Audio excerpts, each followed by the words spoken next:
जब मुल्क के लोग अपने लीडर्स को ये सुनते हैं कि जलसा करने से कोरोना भाग जाएगा, वबा का फैलाव का कोई उससे ताल्लुक़ ही नहीं, ये तो एक सियासी बात की जा रही है कि वबा फैल रही है,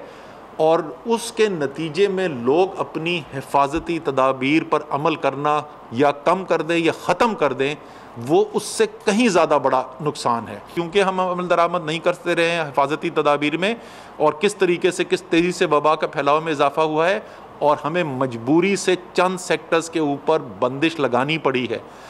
अगर अभी भी हम बेहतर फ़ैसले नहीं करेंगे, अगर अभी भी तमाम कौम यकजा होकर